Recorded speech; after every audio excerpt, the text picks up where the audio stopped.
This episode is brought to you by True America Multifamily, one of the nation's leading multifamily investment firms, with nearly 60,000 attainable rental housing units under management. This month, True America celebrates its 13-year anniversary with a commitment to building better communities. On today's episode, Sal Galatioto, president of Galatioto Sports Partners, joins Bob on the podcast. Welcome to Building Better Communities, and I'm your host, none other than Bob Hart. Today, I am so pleased because I have an icon in the sports world here. His name is Sal Galatioto. I want to get that right. 4 syllables there. And he's a wonderful man. I've known him now for about 5 years, and I've really got to understand what the world of sports investment banking is to him.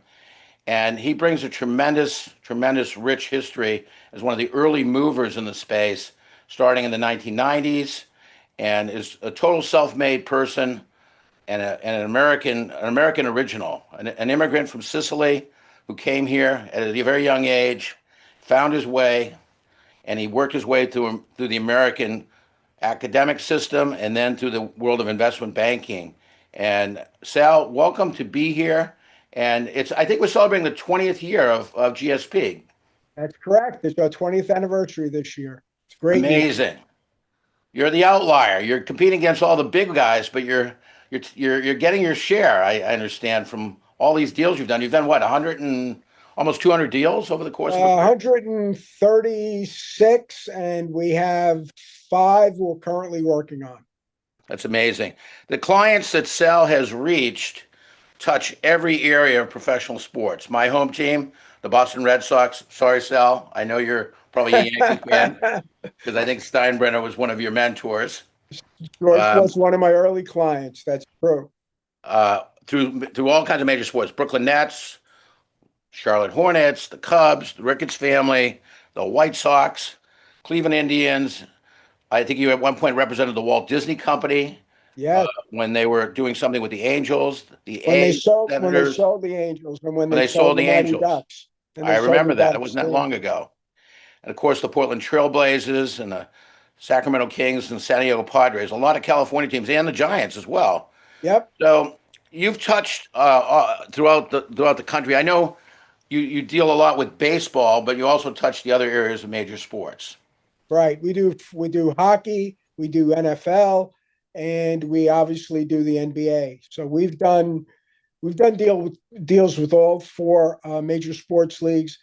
We've done a few pretty big deals in Europe, but I try to avoid that because we don't have an international network. I mean, we're a 9-person firm, and we punch way above our weight. Sure, that makes perfect sense. But so when you started out, before sports investment banking was even talked about, you started out in banking, I believe, after you graduated at Hunter College, and then you went on to both Columbia for an MBA and to the Fletcher School of Law and Diplomacy for a master's degree. Yeah, I didn't go to Columbia for my MBA. I teach at Columbia. I'm a professor there. Actually went to Thunderbird, which is now part of Arizona State University, to get my MBA. Because I wanted to leave. The major reason was I wanted to leave the East Coast. I had never been any further than Boston, Massachusetts from New York City when I went to Fletcher. Which borough did you grow up in? I grew up in Brooklyn. In Brooklyn, so you're a Brooklyn boy. I am a Brooklyn boy. And a Yankees fan. I am, and the reason, Bob, I'm a Yankees fan is because we got here from Sicily in 1958, and the Dodgers had just moved to LA and the Giants had just moved to San Francisco, and there was no National League team here. And God blessed me by making me a Yankee fan, because had I gotten here later, most of the people in Brooklyn who were baseball fans, National League fans, became Met fans. So during that little window between 58 and 62, there were no other baseball teams in New York except the Yankees. And I remember listening to the Yankees on my little transistor radio on my stoop, because it was at night, because it was so hot with no air conditioning, you didn't want to go into the building. And then I used to play it on the radio when they were Yankee games when I was shining shoes. That's how So that was your first job, as I recall, right? that is correct. At the age of 10, my dad helped me build a shoe shine box. He lent me the money for the brushes and the polish, and I got a corner on Knickerbocker Avenue and Stockholm Street in Brooklyn in front of Mrs. Moskowitz's candy store. Really? Negotiated a deal with her. You let her Uh, put she let you put your seat and your stand there? I put my stand there, my little seat that I sat on, and I negotiated a deal with her at the age of 10 that Wow. I would use the hose and hose down the street before I started, make sure that there was no garbage in front of the building, I love that. talk to my clients about the great egg creams and maltas that she made.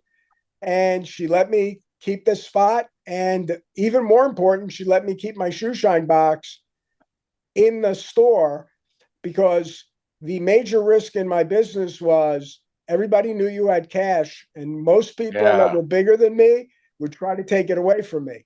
And I get that. one of the few skills I had is without that shoe shine box, I could outrun anybody in Brooklyn.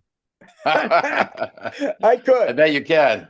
I could. Back in those days, now I can't outrun anybody. But Well, that's how I started. yeah. And I've worked every job you could think of. I've loaded trucks at a Canada Dry bottling plant at night. I've worked as a messenger. I've been a waiter. I worked on a loading dock at a department store. Through my 4 years of college, I went to school. And at night, I worked in a department store. You name it, I did it. And So when you went to City University, you also worked at night at the department store. I did Yeah. 4 years, all 4 years that I went to school. I worked full time, went to school full time. Uh, did very well in school. I, I work and I'm a good student. Then I got a full fellowship to the Fletcher School, which at the Which is time up in was tough. Boston. Yeah, Tufts and Harvard at the time. Now the Kennedy School has taken over for Harvard, part of Tufts. Got my master's there in Were you thinking international. about diplomacy or law, or was just sort of No, the name of the humanities school is interest? law and diplomacy. My main field of study was diplomatic history. I always loved history. I thought I would continue on that path, but I realized quickly that I needed to support myself. So I graduated. I worked two jobs to make sure I had enough money to go to grad school, and luckily again, I was granted a scholarship to go to Thunderbird. Went out to Arizona. It was amazing, an amazing place. Still one of This my is early favorite places 70s in the now. world. When is this? 1976. That So there was was a small town then, Arizona. 700,000 people, Bob, in the In entire Phoenix. Valley of the Sun, and Oh my now there God. are over 4 million. It's Yeah, the it's fourth largest amazing. city in America. And the crazy thing is that I do a lot of business there. A lot of my clients are from there or and spring training for a lot of the Sure. teams in baseball is there. And every time I go back, the city continues to grow and get bigger and bigger. And it's not the same place where I live, that's for sure. No, it's a whole different game. But let's talk a little bit about how difficult and how you overcame those difficulties as an immigrant, really trying to break into, I'm going to call it the white shoe world of banking. It was, well, think about this. Anybody that tells you this isn't the greatest country in the world is misinformed. And I'll be kind and say that. We came here, we waited on an immigration waiting list. My parents got on the list in 1947. They amended it in 1952 when I was born. And we waited and waited. There was a quota on how many Italian immigrants can come to the United States. And in 1957, I won my first lottery. And that Wow. lottery winning number is 2333. That is my entry visa number into the United States. You should have that on your license plate. I use it for a lot of things. Um, anyway, we sold everything we had, which wasn't much. Um, Could your parents speak English back then? No, No, no, none of us. My you couldn't either. my dad was the most educated person in the history of my family, and he had a fifth grade education. Wow. I was born on a little dinky farm outside of a little dinky town in Western Sicily. Um, we had enough money for the passage and maybe to survive for a couple of months here before Yeah. I don't know what we would have done. And my mother was the first one to get a job. She got a job in the garment district sewing collars onto men's shirts for She was skillful. 3 cents a collar. No Wow. minimum wage, no health benefits. That was it. But she Uh, did it. she She did it. It's hard did work. it. Hard work, terrible working conditions. My dad got a job as a stevedore, longshoreman on the docks before containerization. Incredibly dangerous job working in the hulls of ships that were smoking hot in the summer and freezing cold in the winter. And he would work every hour he could, many times 6 days a week. On Sundays, he would spend them with me, and it was horrible being here my first couple of years. I So didn't speak that really English. set the tone, I think, for your work ethic, your drive, and your positive feelings about America. And obviously, you pivoted into professional sports investment banking, but had you always had a deep love for sports and baseball? I love sports. I love baseball. I love football, basketball. I didn't know anything about hockey. I do now. But at any rate, I had no intention of. See, Bob, I'm the luckiest person on the face of the earth because when I tell you the complete story, you'll Hmm. understand why. Okay. So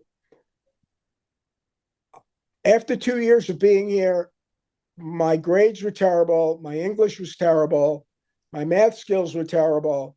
I wanted to go home. Really? And I did. I did. Wow. The kids would torture me. They beat me up. The people that would torture me the most were Italian Americans, who were here before me and were born here and Hmm. just dumped on me horribly. And one Interesting. day, my dad decided we were going to go yachting, and our yacht was a Staten Island ferry, which at Oh, the time cost 10 cents for a yeah. round trip. And we went out on the ferry, and as we were crossing New York Harbor and we got to the Statue of Liberty, my dad took me by the hand and took me to the railing because I had been telling him I wanted to go home. And he pointed to the Statue of Liberty and said to me in Sicilian, in our dialect, that we are in America now. And in America, if you work hard enough and study hard enough, you can do anything. You can Yeah. be anyone. And then he sat me down, he put his arm around me and told me that he had confidence in me and he could look in my eyes and know I could do anything if I worked hard enough. So, guess what, Bob? When I got home, if it took me 3 hours to do a math problem, I You did did it for it. 3 hours. If Yeah. it took me hours to read something in English, I read it in English. And guess what happened? All the kids that made fun of me for being dumb and having terrible grades, when I started out competing them in school, then they made fun of me for being A smarter nerd? than them. Yeah. So No good deed goes unpunished. That's no how. good deed goes unpunished. Started in the shoe shine business. I did very well in school. I remember when I got my acceptance letter from Columbia, my dad said, "That's really great. You should frame that." Because he knew there was no chance that we could afford for me to go to Columbia. But Oh, again, I'm the luckiest person on the face of the earth. I was in the city of New York, and at the time, the city university system was free. If you could get in, that's right. you Right. get in, it was free. And Hunter was the elite school in the city university system. They Also known accept as City College. That's correct. Yeah. They accepted me. Um, I worked, like I said, at night full time. Went to school there full time. Graduated with very, very good grades. I am now a member of the Hunter College Hall of Fame, which I Wow. never thought would ever happen. And so I did very well in school, graduated with honors in all different places. Came time, I wanted to work on Wall Street. That was my dream. I remember that was my dream because when I was a messenger, I used to take letters and legal documents back and forth to these unbelievable Wall Street firms with these beautiful offices and these high-rise buildings. And that's what I wanted to do. Like Cowan and Solomon and Goldman and Correct. Merrill. Yeah, Yeah. Yeah. And the big banks, the sure. Citibanks of the world and Chase Chase Manhattans and JP Manhattan. Morgans. And Sure. that's what I wanted to do. So how did you break into, because I know you said you had some difficulty with that first job, but you ended up Well, doing Bob, what I didn't know is that if your name was Salvatore Galatioto and you wanted to work at JP Morgan, you were either working in the mailroom or in the kitchen. yeah. I couldn't get a single interview. So I took a job in insurance, actually with the Insurance Company of North America. I moved down to Philadelphia. They sent me to Wharton to take the two most boring classes in the history of the world, life insurance accounting and property casualty insurance accounting. I did it. I vowed that I was going to get into banking somehow. And I went to the library, and this is way before the internet, got this big book. And I thought to myself, okay, let's start with the banks that speak English. There was no And chat GDP then. I mean, and I thought Kidding. the foreign banks would have a much harder time recruiting people with graduate degrees because all those people would want to go to the Goldman Sachses of the world. And I wrote to the Canadian banks first, and one of the Canadian banks, the Royal Bank of Canada, asked me to come to New York for an interview. I did. They liked me. They flew me up to Montreal a few weeks later. I spent the whole day there, and they gave me a chance. They They gave me a did. chance. And you know what, Bob? I do all my wealth management through the Royal Bank of Canada To the Royal because they Bank of gave me that Canada. chance. I've never forgotten that chance they gave me. I worked there for Great 7 bank. years, and then I moved to a Australian bank, which Westpac. was Westpac. They were starting up in the U.S. It was a very dynamic atmosphere. We went from nothing to one of the 10 largest banks in the foreign banks in the United States. Then Westpac, I went from starting out as an account officer, and at the end of 10 years, I was the head of corporate finance. I was in Oh, so you charge of spent 10 years at Westpac, 10 years. starting in your early 30s. Yes. And worked my way up to head of corporate finance for the entire United States. I did all the leverage buyout business for them. So I that would was your entry into investment banking, really. correct. Yeah. Then I would have probably stayed there forever, except that they made some real big mistakes in You had loans. Australia. Oh, In real estate lending, if you want oh to talk boy. about real estate lending in Australia, Yeah, we have good experience with that from time to time in this they industry. blew themselves up. The Bank of Australia said they were out of compliance. They either had to raise equity, which they couldn't because their share price was so low, or shed assets to get back in compliance. And guess what? The only assets that anybody wanted that they had were in the United States. And so they closed down the US operation. They got rid of 80% of the people, including me, because I was a high priced employee. Then they hired me back as a consultant, no base salary, no insurance, health insurance. The only thing I got was I was paid a commission on being able to sell off my loan book. And if I sold it at par or above, they would pay me a sliding scale commission. So I did that because I had to support my family. Um, Yeah. and I looked for a job, and I got a job with Societe Generale, SocGen. SocGen. They gave me a 35% pay cut from what I was making at Westpac. Um, they gave me a temporary contract because they needed somebody to turn around the East Coast region. It Were was they a active in mess. America at that time? I'm sorry? Were they active in America at that time? Yes, they were They very were. active, but like most foreign banks, and I don't want to disparage foreign banks, but they were a stuffy. Basically, if Chase or J.P. Morgan or which were two separate banks at the time, or Citibank had a syndicated deal, they would put together the syndication. They take all the fees basically, and then they'd sell down. So to diversify their risk, and these guys would just wait there and get a book, and then they, you know, do some rudimentary credit analysis, relying on the agent to do the work, and then send it to Paris and get it approved. But they were doing a terrible job at it. I went in, I tore apart the unit. The French gave me authority to do that because they knew it was such a mess. Did you have French nationals here, or was it a Yes, combination of, yeah? the senior management was all French nationals, and I don't speak a word of French. And but they gave me something that was precious because the French invented the word bureaucracy. So the way it worked there is to get fired, it was like getting fired from the federal government. It was Yeah. almost impossible. Well, we've seen recently that that's not so difficult now. Well, it was then. Yes. And I had a very short time. They gave me a very short time to turn around the East Coast region. I was deputy regional manager. There was a ceremonial guy who was the head, but I was the bad guy.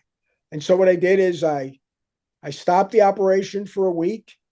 I gave a series of lectures on how I wanted every credit structured, how the analysis was to be done, how I wanted an executive summary in the front, a breakdown in the back. It had to be succinct and easy to understand because I understood that every single credit had to be sent to Paris and translated into French.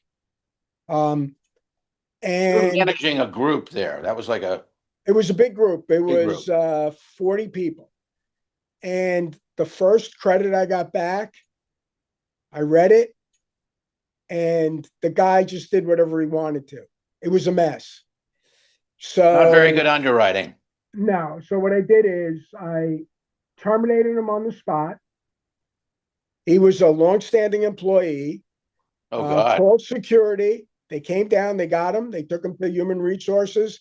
And then I went out and I stood on the desk and I told the people there that I would fire every single one of them and run the unit by myself if I had to, or they were going to do it my way.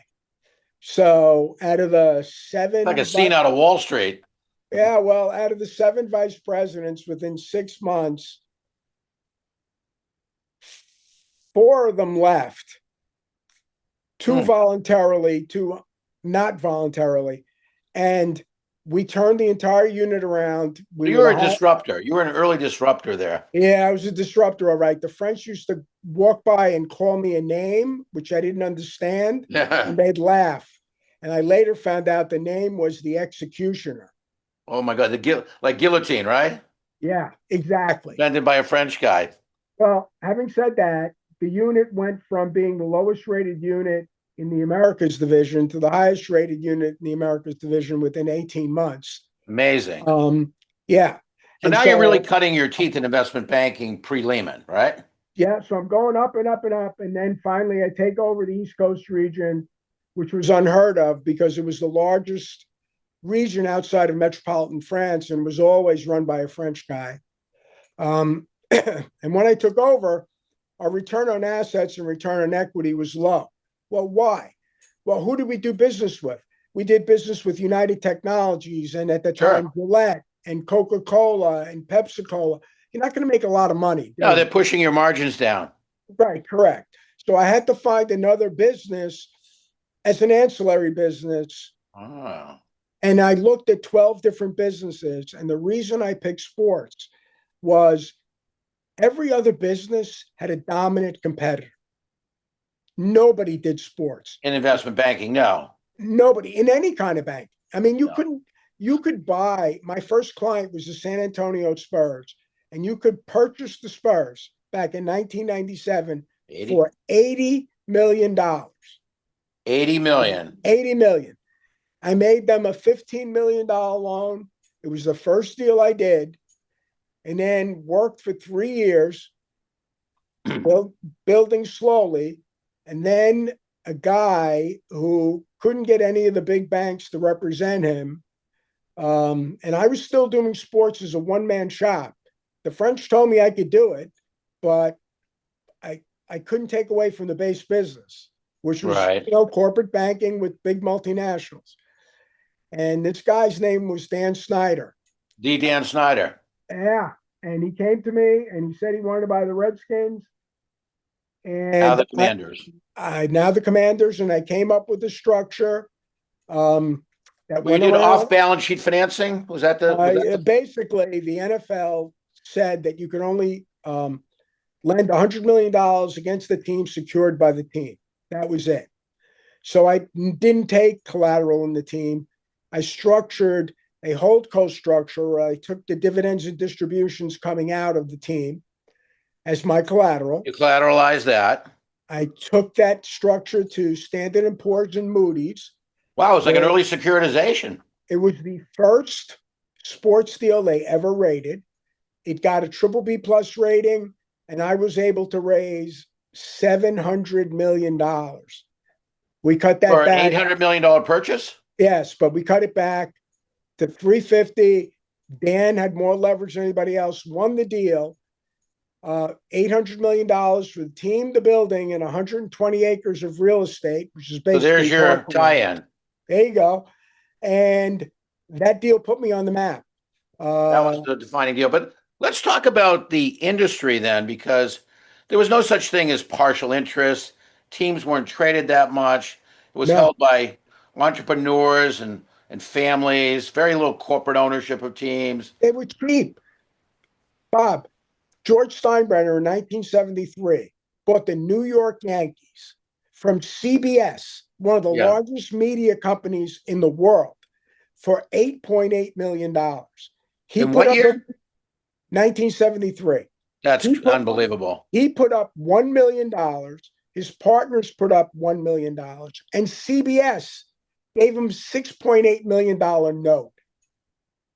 That's unbelievable. Right? And now Steinbrenner was what was his background? It was a real estate guy or what? Actually shipbuilding, American shipbuilding in Cleveland.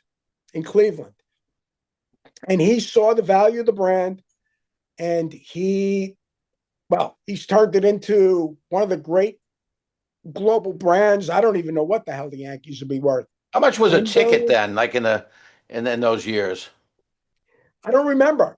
I didn't go to the games. What I did was I don't pay for tickets. The only time I go to games is when somebody invites me to go to a game. You're only an attendee by invitation only. Oh, absolutely right. How did you connect with Steinbrenner, and how did that relationship evolve? Because he was one of your mentors, I believe. Well, we started doing business with George first, just as a lending relationship. Then George got into a dispute with his cable provider because he didn't like the way it was divvied up, the proceeds. And he wanted to form his own network, which was the Yes Network. And we, by then I was at Lehman Brothers. We financed the founding of the Yes Network for George when nobody else would do it because he was in dispute with Madison Square Garden Corporation in litigation. We did it. Then we represented George in selling limited partnership stakes in the Yankees. Then we were financial advisors on new Yankee Stadium. So were the Yankees an early mover in the whole limited partnership space in sports? Because now it's become, you can invest in funds. It's very different. Yes, it is. They were. But they were kind of illiquid, weren't they? Yeah. But the investments? No. No, there was no fungible market. It had to be. In those days, no. But then once I entered the market, most of the deals I do, Bob, is I help people buy and sell limited partnership stakes. Right. So I think that's how we met. Yeah. And people think, oh, I'm going to get stuck in this investment. Well, you're going to get stuck in that investment if you go out and hire some big investment bank to represent you in selling it. But if you don't and you hire me, I have a huge database of people who want to get in, and I have a database of people who want to get out. And I merge the two, right? And I go out and meet people like you, Bob, that I've never met before, right? I go out and I dig. We work really hard. And, the last almost $1.8 billion of limited partnership stakes, which we have sold over the last 22 months, we haven't sold a single dime to private equity. It's all been sold to high net worth individuals. And the league has to approve that, right? Correct. The league has to approve Very strict approval rights. Correct. But I mean, we have a great relationship with the league. We vet people as well. So we're not going to take anybody to the league who we believe has any chance of being turned down. And talk about, Sal, for a minute. Sorry to interrupt you. Your transition from Lehman. Well, how long were you at Lehman for? 4 years. And so 4 years. Let me tell you how I'm the luckiest person on the face of the earth. We started at Lehman Brothers in 2001. Lehman Brothers was in World Financial Center, which was connected to the North Tower of the World Trade Centers by a little pedestrian bridge. I used to take the subway into the basement of the World Trade Center every day. Where were you living then? I was living on Long Island. I just moved out to Long Island. I still live in that house. I've lived in the house for 38 years. Amazing. It's a 3-bedroom house on a 100 by 100 lot. Oh my God. And I still live in that house. You're amazing. So I don't do conspicuous consumption, Bob. So anyway, although I did meet you in Southampton for a couple of Yeah, we met in the Hamptons. And I do have a house in Southampton. So, okay, maybe I do a little. Hey, you're entitled, right? Okay. But I would take the Long Island Railroad into Penn Station, the subway to the World Trade Centers. That was my station. So on September 11th, we were there when the two towers were attacked. And it was when the North Tower collapsed, it collapsed on my building and basically destroyed it. We never went back. And, I got out of the building. I was covered in, I don't even know what I was covered in. So you were there that day? Oh, I was there. I'll never forget what I saw when I finally got down the steps. What floor were you on? I was on 22. Oh, wow. But I was from World Financial Center. And when I came out, finally got down the steps, the firemen were running in to the North Tower of the World Trade Center. I'll never forget that. The bravest people I've ever seen. Incredible people. And we walked up Westway. And as we were walking up Westway, the South Tower collapsed. And that's when we were covered in junk. Oh, and God. Then more airplanes started to come in. And I didn't know that they were fighter planes. I was trying to keep my people together to get everybody out, which scared the crap out of us. And people had their doors open on their cars, and they said a plane had hit the Pentagon, and they didn't know how many more. Pretty far along now, yeah, in the event. It was horrible. And it was one of the worst days of my life and one of the best days of my life, because the greatness of America came through that day. It was amazing. I walked halfway up Manhattan, finally found the subway that ran, took that subway out to Jamaica, Queens, which is a really tough neighborhood. Oh, yeah. Got out in a suit, covered in garbage, and every single person that saw me helped me. Every single person. A group of people stood around me while they held down a bus to make sure that nobody bothered me. They got me on the bus. We could see the World Trade Centers burning from that far away. Oh my God, yeah. The bus driver took me to the Long Island Railroad. They were running diesel trains, and got home.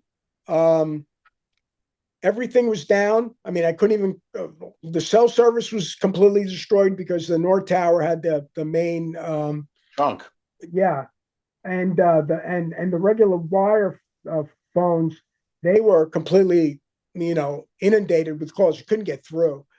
So the whole system failed.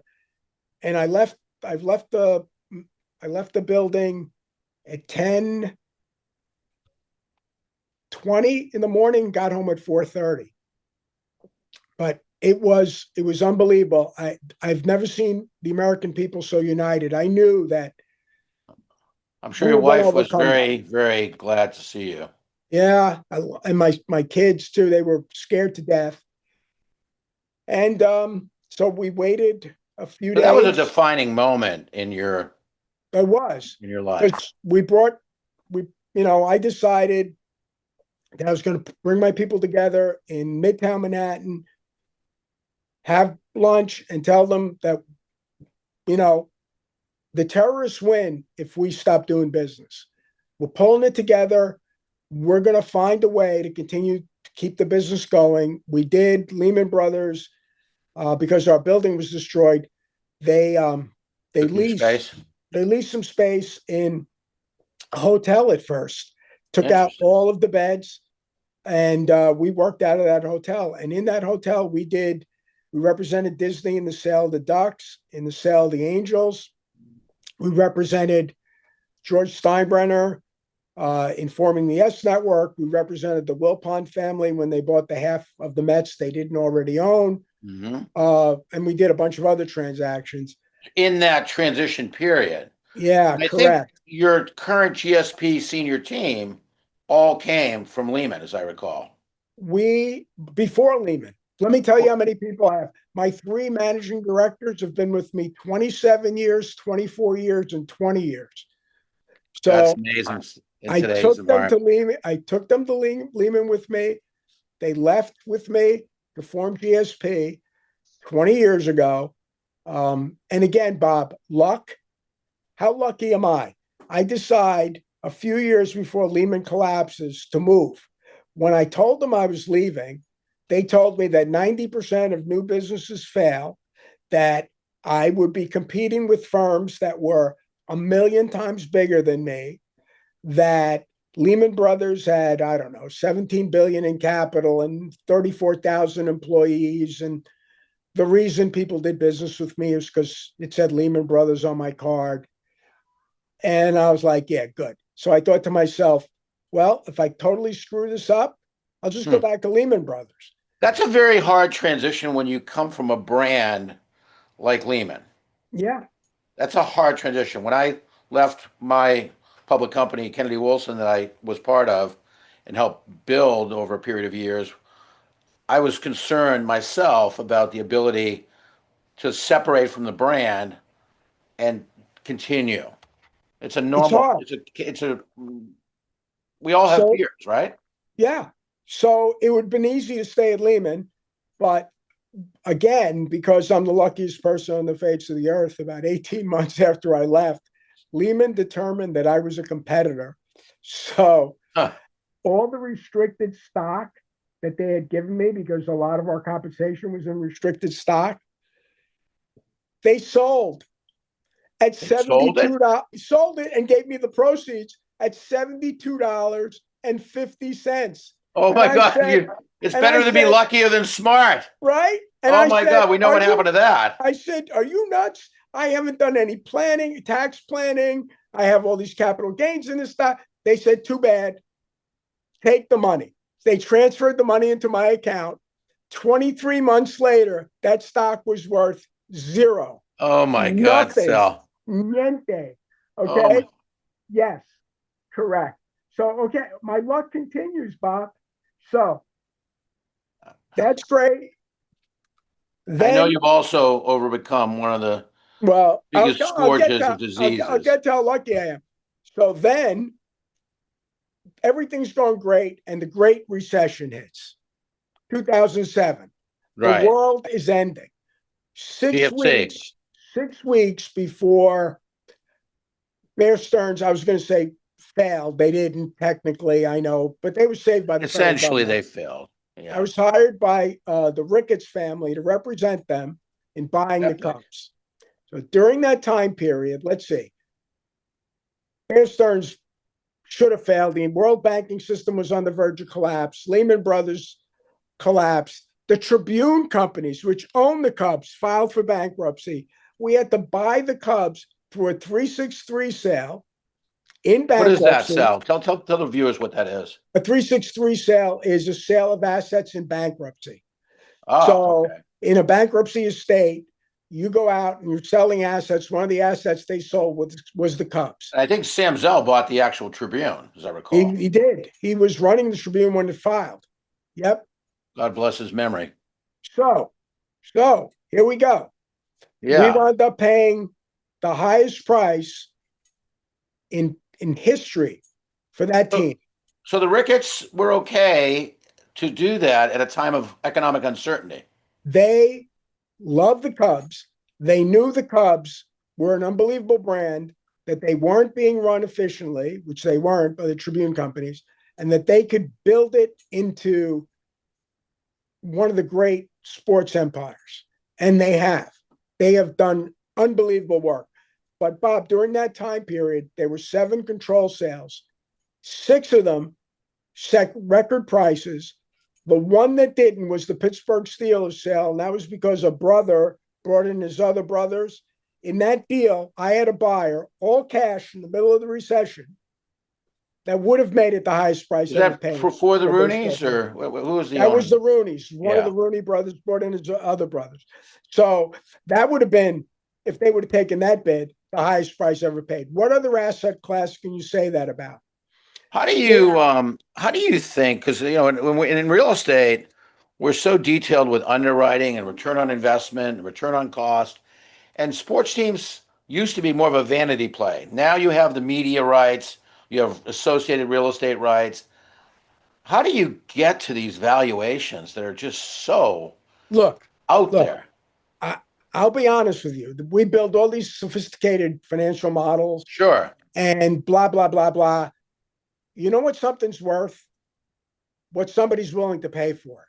Now, Ultimately, that's right. there is a reason why asset values continue to go up. One, media content value. There is nothing like sports media content value. Why? Which now has a global reach. Yes. And 99.5% of the people that watch sports watch it live. So as technology improves and people are able to record their favorite shows and edit out the commercials and do, sports is the only thing that people watch live. The value to advertisers is huge. Gaming is a huge tailwind for sports. Gaming's another legalized gaming. Yeah. More people that gamble on the sports, they watch more games. They watch games they have no rooting interest in. It helps the ratings. Okay. So that's one thing. 2 is scarcity value. There are basically a fixed number of these things. Yeah, every 25 years you have expansion, but basically they're fixed. Okay. Now, I've taken a lot of economics courses. I have more degrees than a thermometer. And the only thing that you need to remember is this: when supply is basically fixed and demand continues to grow, prices go up. Okay. That's the only thing you need to remember. So Now, it's the scarcity factor. and capitalism is a wonderful thing because capitalism creates wealth. And in all kinds of things. Look, I never would have believed that a cell phone would exist or that a cell phone could connect me to something called the internet that would give me access to almost every fact in the world, or that, I could watch TV on my phone. I would never believe that. And technology is continuing to improve. And with AI, there's going to be more leisure time. And with more leisure time, people are going to consume more sports content. The other thing you have to remember is this is the stickiest product you can buy. Think about this, okay? There are a number of academic studies that show that if you are a 9-year-old and you're wearing the hat of your favorite team, you are more likely to change your religious affiliation than your team affiliation. How That's about that? amazing, Sal. I mean, Bob, where do you live? I live in Beverly Hills. What's your favorite baseball team? Well, it's now the Dodgers, but my heart's still with the Red Sox. Correct. It's Yeah. hard. I'm still a big It's Red Sox fan. it's hard. Of course you are. I just did a big capital raise for the Phillies, You and did. I got a bunch of Phillies hats. So I go over, I give one of my granddaughter a red Phillies hat. She likes red. And she put it on, and my son had a fit. It's like, what's she doing with that hat on? It's Oh like, my God, sacrilegion. yeah, she can't be wearing that hat. I'm like, calm down. She likes It's only red. a hat. She's 4 years old. Okay. I don't think it's going to change her life. But the brands are incredibly sticky. And because they're incredibly sticky, you build a fan base that believes it owns the team. I mean, there's nothing like it. So as AI gives more and more leisure time, unfortunately, a lot of people are going to have a lot of leisure time. And that's something way above my pay grade, and I'm not going to be able to figure out how that's going to work out. You think that's an evolution of COVID at all? Or it's just an No, evolution of our it's an wealth as a evolution of, society? Or of society and technology. And I it's think so a it's lot of really people technology that's spurring that amount of leisure time, you're saying? people aren't going to have jobs, or they're going to be working from home more. Or I mean, think about it. If we're 5-6 years away from self-driving long distance trucks, how many people is that going to displace? Not just the truck drivers, but the people who service the truck drivers. The And collateral effect could be in the millions. it could be. And we're going to have to figure out a way to make an adjustment in our economic system. We're going to have to take care of those people. I mean, we have to. Absolutely. But technology is going to continue to improve. Sports has a very long product life cycle, like real estate. One of the things that I love about real estate is no matter what happens with technology, people are going to need a place to live. Absolutely. We say Okay, that all the time. You have our mantra. it's true. And sports is one of the few things that technology doesn't really directly impact until we get to the point where we have cyborgs playing the sports. Maybe it does. But it has a huge, very long product life cycle. In other industries, technology and technological change is shortening the product life cycle. And companies ramp up, become very big, and suddenly somebody invents a new technology and they go away. I mean, Bob, I remember, I'll go back in the 90s when I left corporate banking. One of my biggest clients was Kodak. Okay. Now, you could have purchased the New York Yankees in 1997 for $200 million, A bargain. or you could put $200 million into Kodak stock. The market cap of Kodak was $30 billion. Now Kodak is worth zero. Yeah, the technology has gone away. Right. And technology impacts a lot of one of the few businesses it doesn't impact is real estate, and it doesn't impact sports. Okay. Now it may impact sectors of real estate like shopping malls and places like that, as the technology with drones and other delivery I systems. have to say, I think it's created a positive impact because people can speed through watching a game with a DVR. They can do different things to still enjoy the whole thing, but at their own pace. And we saw with baseball, baseball was having some issues, and then they shortened up the game a little bit. They did. They did. And it's had tremendously positive results.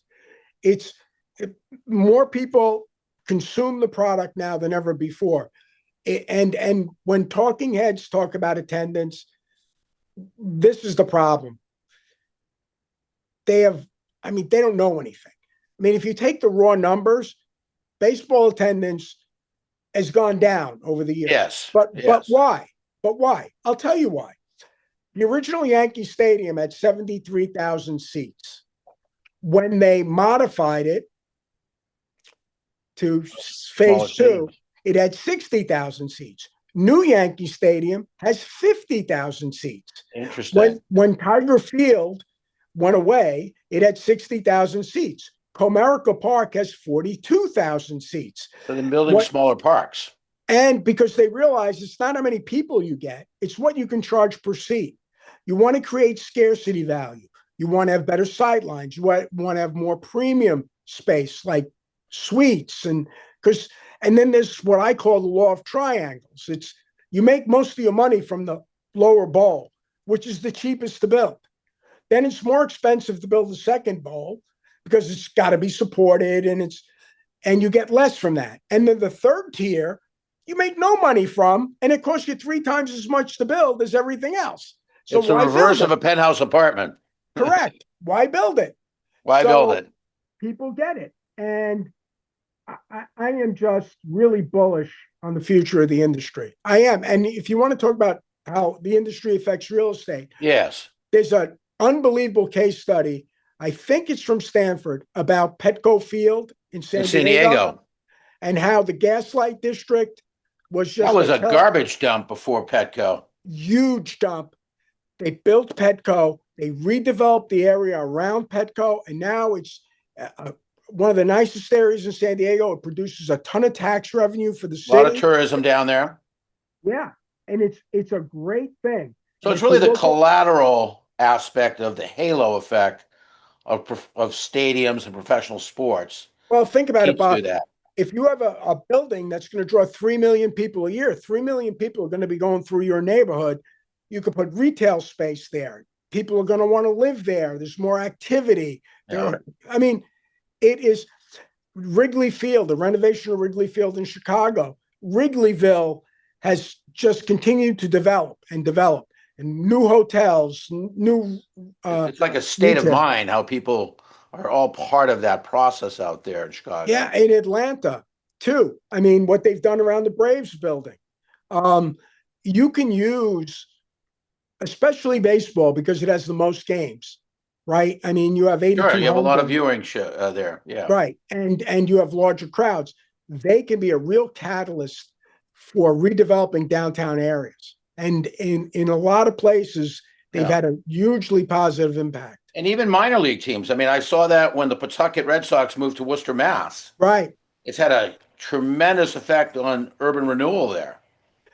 You know you're a Red Sox fan when you know Yes. who the Pawtucket Red Sox are. Well, now it's the Woo Stocks in Polar Park. But I've watched that unbelievable growth there as a result, Yeah, large yeah, measure to that. it is So a we got huge about problem. 5 minutes left because I know you have a hard stop and I want to respect that. But Okay. let's talk about your at least one epic deal. Tell us about one deal that sticks out in your mind as either being the most difficult, the most memorable. Well, it's the Cubs, Bob. The It took Cubs. 2 years to do it. The economy was a mess. The banking system was a mess. We we couldn't raise between Citibank, Bank of America, and JP Morgan. We couldn't raise. We bought it for 845. Now Sam Zell wanted a leverage limited partnership structure. So my buyers had enough money to do an all cash deal, but he wanted the leverage. So we had to raise $350 million in debt. Okay. Between those 3 banks, they wouldn't give us more than 300 million. I had to step up with $50 million of my own firm's money Is to that put right? into a deal to close the deal. Now we got So you paid had out to in 18 months. participate in the deal. Yeah. Now I got paid out in 18 months and it was wonderful. And we have a great relationship with the Cubs and we've done limited I'm partnership sure that raises for them and all married kinds you of to stuff. them for a long time in terms of how they felt about you. Yeah, they did. But, I really wanted to do that deal. I love that deal. I think it's an incredible asset. And what they've done is think about it. They renovated Wrigley Field. They bought up the rooftops. They bought up some real estate around the building, redeveloped that real estate. There's a new hotel. There's some retail space there, a lot of retail space, some office space outside of the team's building. They've built Those some other. it's like aren't there duplexes in the area where people are Not anymore. They no, bought up all that space. The they bought team all owns all that. that space now. So I mean, they've really used it as a catalyst to redevelop Wrigleyville. And that's how It's they built a better amazing. community there for They everybody. did. They did. It's a great place. Excuse me. It's a great place. So that's my most memorable deal, but we've had a lot. I mean, look, when we started the Yes Network with George Steinbrenner and he was in litigation with Madison Square Garden Corporation, that was a really tough deal. I mean, Madison Square Garden Corporation will never do business with us again, but I love the Yankees, and the Yankees are my favorite team. And by the way, on June 29th, I am throwing out the first pitch at Yankee Stadium. Oh my God, Sal! It I'm gonna is go. Have to go. That's my birthday. Okay, they I want they to go are and see they are you. letting me do it because it is my 20th anniversary and because of our long relationship. And there is no chance I will be able to reach home plate on a fly. Oh my God, that's incredible, Sal. You've had an epic career from immigrant from Sicily to shining shoes to investment banking to doing some of the most epic sports deals that have been done in the last 20 years. And you're celebrating your 20th year at GSP. And it sounds like there's a lot of great opportunities still to go. Well, Bob, on July 25th, 2012, I was diagnosed with stage 4 head and I neck know. cancer. And Ah, I wasn't given much of a chance, but because of whatever and the great people at Sloan Kettering and my competitiveness, because there was no way I was going to let this dastardly microbe kill me without a fight. I'm but you're a still here. positive thinker and you have great gratitude for this country and all the things that go with it, including modern technology and modern medicine. And you embraced all those things. It's amazing. And I just want to, if we're going to end this, I just want to say there is no place in the world where somebody like me could go from having a father at a fifth grade education to being a professor at the Graduate School of Business at Columbia University. That is impossible anywhere else in the world. And it's due to the greatness of this country because it gives us an opportunity to compete. That's all you have to ask for. And if you're not willing to compete, well, then don't complain. That's right. Don't complain. Show that you can put your head down and like you did in those early years. So Sal Galatioto, I want to get your pronunciation right. ESP, last 20 years, and it's a wonderful opportunity to have you on here, and I think it'll Thank be a you. very, very good podcast here for the people in the real estate industry to see. So I really appreciate your time today, Sal. It's And my June pleasure, Bob. 29th, Yankee Stadium, okay? That's Let us I'll be throw some the. warm-up pitches beforehand, Sal. I better start because it's going to be embarrassing if I can't even get close to reaching home plate. But it's possible. You will. I will be wearing my Thurman Munson jersey though. So Do you there you have go. one, really? No, I haven't. I don't have one, but I'll get one between now and then. All right. All right. Well, Sal, have a wonderful rest of the day in New York, and I You look forward to too. seeing you and maybe at Yankee Stadium on the 29th. I hope so. I'd love to see I it. won't wear my Red Sox hat, though. No, that would not be good. That That might would be not bad be for my good. health. It wouldn't be. Look, we're very. I'll tell you. All right. One more I story. got to go, but I'll tell you George Steinbrenner's story. We were at a Yankee Red Sox game. I was in the owner's suite with George, and the place it was half full of Red Sox fans. So I looked at George and I said, George, does it bother you to have all these Red Sox fans in the building? He looked at me and said, did they pay to get in? I said, Yeah, yeah, I assume they did. He goes, I don't care. As long as every seat is sold, I don't care if they buy every single seat. And I'm that's thinking to great. myself, Talk that's about a the business right guy, huh? attitude. That's the right. If you're a business guy, that's the right attitude.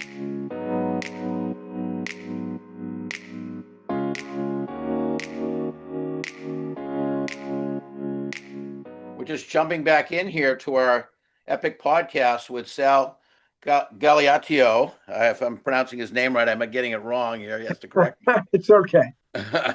Sal, I think we have an extra syllable in there we got to work on, you know? Galatioto. You can do it. Galatioto, You yes. can do it. Thank you. So Sal, we recorded the first podcast on the 12th, but so much has happened in the world of sports over a period of a week. And on the 18th, we heard the announcement that the Buss family was going to sell their controlling interest in the Lakers to Guggenheim co-founder Mark Walters and current owner of the Dodgers with Magic Johnson and others. Epic deal, 10 billion in total consideration of the value. What does this mean for the team, for professional sports, for future valuations, and so forth? Because we seem to be moving more towards corporate ownership. Like the Buss family was one of the last private families in the NBA to own a team. I don't know if I agree with that, Bob. The vast majority of teams are owned by private individuals, Still, right? okay. I mean, and that's not going to change soon. This is an incredible transaction for not just the league, but I think, it's great for the NBA because the Lakers are a premier brand, right? But the Lakers aren't the highest revenue generating team in the league No, either. they're not.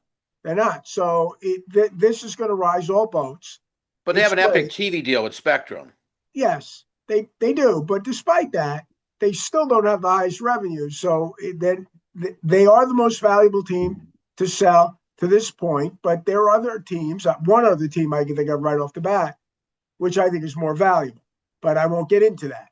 But what I will tell you is that the Walters and his investment group already own 26% of the team, and the Buss family is staying in for 18.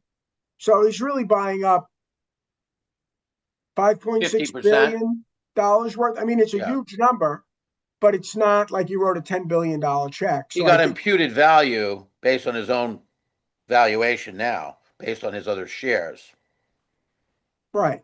Okay, so everybody gets it straight. It wasn't a straight out $10 billion Correct. purchase. Okay, Okay, that's helpful. what it means for the team.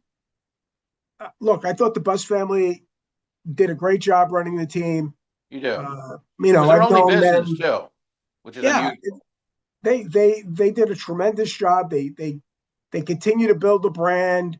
The Lakers are one of the most iconic brands in sports. So you can see what happens here is the trend is the big market teams, their valuations are rising more quickly than smaller and mid-market teams. Now, Well, that's all interesting. valuations are going up, but there's a premium for a great brand. There was a premium for the Celtics. There was a premium for the Lakers. And I think you'll see that across all Yeah. sports. I don't think that's anything that's going to change. And Bob, as I said before, I have never seen more demand than I'm seeing now in my 30 years in this business, almost 30 years in this business. But how do you think, the NBA has a salary cap, which baseball doesn't have, Right. but yet the NBA salaries are quite high. And you can get around the salary cap in the NBA too. It's not a hard cap like the NFL and the Oh, NHL. interesting. So there are teams that pay quite a bit in terms of tax meaning league tax penalty, not federal tax, by going over the salary cap. So it's a soft Yeah. cap. It's not a hard cap. So let me ask you a question. If you're uh, the seller of the Boston Celtics, which got about 6 billion, I understand, not including the Garden, how does this make you feel? Is it an apples and apples comparison? It's a little bit different in that Boston doesn't own any of its building. It's straight tenant in the building. Right, Los Angeles is, let's be honest, it does have two NBA teams, but it's a much bigger market than Boston. right. It's just as an iconic a brand as Boston, and I think the league did very very well in the Boston acquisition. And remember that this is an existing owner buying up more, so it's not like there was an auction here and somebody came in and had to buy the whole thing. That Right. didn't happen here. Well, I'm seeing a lot of positive press in the media about Mark Walters and his custodianship of the Dodgers, and they feel like they can now. The media feels that he'll take the Lakers to the next level. How do you feel about that versus the bus ownership? Look, Mark has done a remarkable job with the Dodgers. There's no doubt about that. But you know what? You're moving to a new sport. The Buss family did a very good job, hired really good people and really smart people, and it's a challenge. A lot of it falls on what's my draft position? How many draft picks do I have? Does my best player get hurt? I mean, I think the team is pretty well positioned, but every team, you know, has holes and they need to improve. And there is very, very strong competition in the NBA. I mean, there are a lot of really smart people running teams. and they all want to improve. And you can do the best job you want to, but even the Dodgers don't win the World Series every year, despite the fact that they're one of the great brands. And Right. What time was the last time the Lakers won? 2020? it's been a while, but Yeah, it's been that's about not 5 years. forever. I mean, look, I'm a New York Knicks fan. When's the last time we won? Yeah.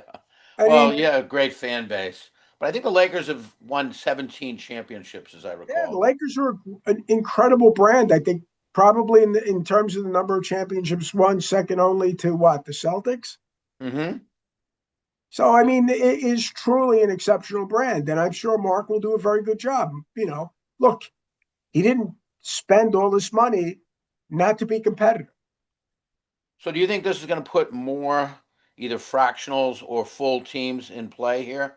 Do you think it's going to positively affect your business? I think there'll be. I think there may be more interest. I think valuations will definitely go up. But Bob, as I said before, there was a lot of interest before this transaction in buying not just NBA franchises, but in the four major leagues. MLB, NHL, NBA, and NFL. There is huge interest out there. There are a fixed number of teams, and the greatness of capitalism is it creates more and more billionaires every year. Yes. Sports is doing that and media is doing that. And, we've gone from kind of an industrial wealth creator, robber baron era to the media moguls and the tech moguls. I mean, the world has changed a lot in the last 100 years or It so. has. And, some of the biggest media companies in the world didn't recognize the media content value of the teams they own. Let's not forget, the Fox owned the Dodgers and they sold it for very little. Disney owned the Angels. They owned the Mighty Ducks at the time, called Mighty Ducks, now the Ducks. They sold it. Turner owned a bunch of sports assets in Atlanta. They sold them. These are huge media companies. If you want to go far enough back, CBS, which was one of the largest media companies in the United States at the time, in 1973 sold the Yankees to George Steinbrenner for $8.8 million. Oh, come on. Gave him a Really? $6.8 million note. Talk about not realizing the value of the brand and what could be done with the What brand. year was that? I think it was 73. Okay, so it's over 50 years ago. But still, I mean, Yeah, it's media content value. They did not recognize media content value. And now they do, and now they're paying for it. But exactly. too late. I got to believe that Jack Kent Cooke, who sold the team to Jerry Buss for around 67 million in the late 70s, and Jerry Buss himself are looking down from heaven saying, "Oh my God, I can't believe this." Yeah, and as I said, look, and I think I've said that, maybe I said this earlier in this podcast, but I took all these economics courses in college, a bazillion of them, and the only thing I remember is when supply is basically fixed and demand continues to increase, price goes up. You got it. And it's not that dissimilar from a very simple argument that that's what's happening here. You can't Yeah, get the despite a best. higher cost of money in this current environment, higher interest rate environment, it's not affecting these valuations one bit. Obviously not. Yeah, We've had two record deals back to back in the NBA. it's unbelievable. Well, Sal, thanks for coming back on. It's always a pleasure to talk to you. And I can't wait for this podcast to come out so everyone can see what an amazing story you've had over a long career and a little bit more running room to go. So we're going to see more of you. All right, my friend. Hopefully, I'll see you this summer too. Yes, look forward to it, Sal. All right, Okay, all the best. bye bye. Bye bye.